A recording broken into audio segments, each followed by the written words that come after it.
continuar os negócios dele. E ele falou, às vezes, para a gente poder continuar os negócios, a gente trabalha aqui mais de 10 horas. Eu saio daqui de manhã, saio às vezes de noite, não tenho praticamente vida.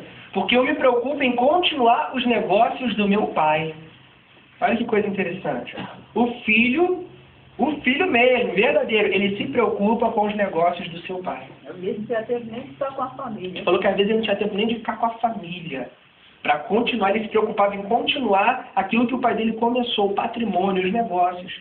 E nós, como filhos de Deus, que somos filhos de Deus, ou verdadeiro filho de Deus, ele se preocupa com os negócios do seu pai. E o nosso Pai Celestial, nosso Deus, quais são os negócios dele? É a obra dele. Quais são os negócios dele? São as almas que ele nos deu lá fora para nós ganharmos. Quais são os negócios dele? É o ministério que ele nos deu para nós exercermos. Quais são os negócios dele? É o aflito, é o cativo que precisa ouvir de Deus. É a obra de Deus que precisa se expandir, que precisa com que filhos que queiram continuar e se preocupem com os negócios do seu pai, realmente coloquem a mão na massa. E uma pessoa que é um mundano, e ele nem tem tempo de ver a família, mas sabe por quê, irmãos? Que inclui dinheiro. É que eu falo. Se hoje fosse segunda-feira, e essas pessoas que não estão aqui hoje, tivessem que ir para o trabalho, e tivesse uma chuva assim, e tivesse uma temperatura assim, e elas tivessem que ir para o trabalho secular, elas acordariam, nem que fosse 4 da manhã, pegariam o ônibus e iriam.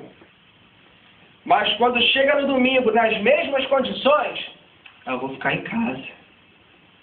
Sabe por quê?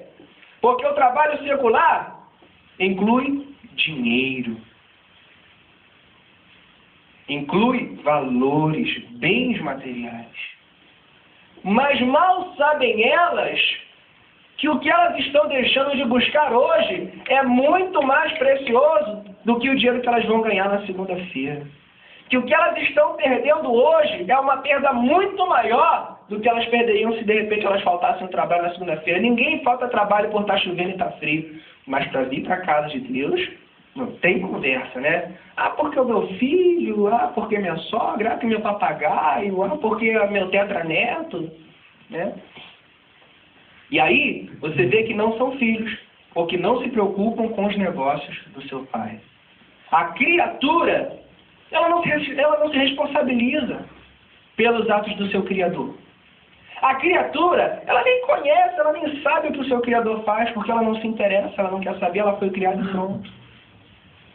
E nós vemos muitas vezes no meio da igreja de Deus, muito mais criaturas do que filhos. Muito mais joio do que trigo. Muito mais ímpio do que justo. Mais uma característica, o filho, ele obedece à voz do pai.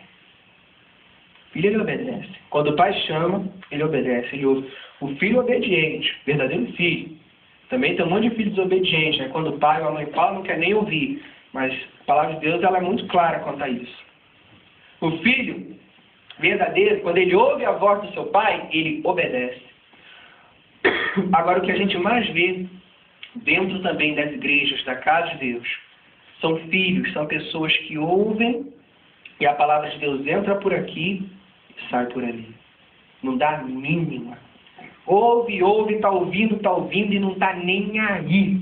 Está se pregando, está se falando e a pessoa não está nem aí. Muitas vezes Deus está falando com ela de uma forma tremenda e para ela tanto faz.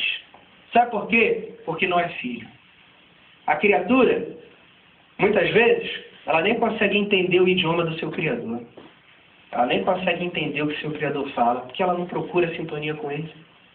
Mas o filho, quando ele ouve a voz do seu pai, o Senhor Jesus diz que as minhas ovelhas, elas reconhecem a minha voz. O filho, quando o pai fala, ele presta o máximo atenção possível para ele poder fazer tudo direitinho, ponto a ponto que o pai falou. E ele obedece, e ele faz. Mas a criatura, ela não está nem aí para o que é falado, ela não está nem aí para o que é dito. Fala-se, ela não está nem aí. E a criatura não tem responsabilidade. Mais uma coisa, e aí tem os direitos e os deveres. O filho,